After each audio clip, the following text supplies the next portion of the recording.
You are watching Market Watch, the brief overview of the key events from the world of finance.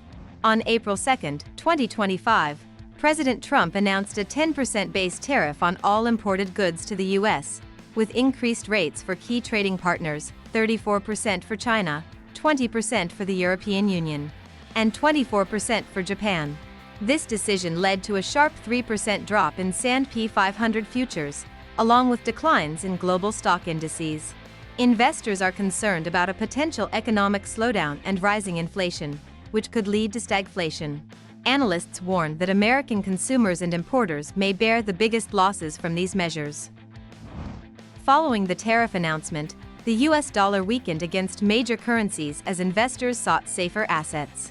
The Japanese yen strengthened by more than 1%, reaching 147.00 per dollar, while the euro hit recent local highs.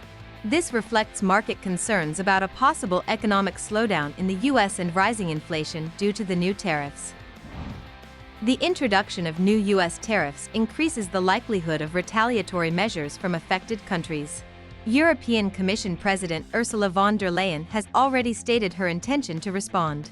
Such actions could heighten trade tensions and lead to further instability in global markets.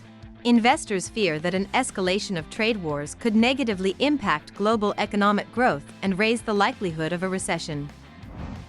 Cryptocurrencies also reacted to the tariff news.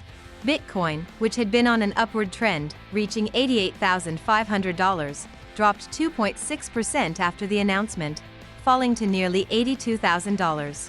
Ethereum also declined by more than 7%, from $1,950 to $1,800. The Crypto Fear and Greed Index, which measures market sentiment, showed a reading of 25, classified as extreme fear. Some analysts note that while the markets experienced significant volatility, greater clarity on tariffs could be a positive factor in the long term. That's all I have. Follow the news carefully and be prepared for all the surprises of the market.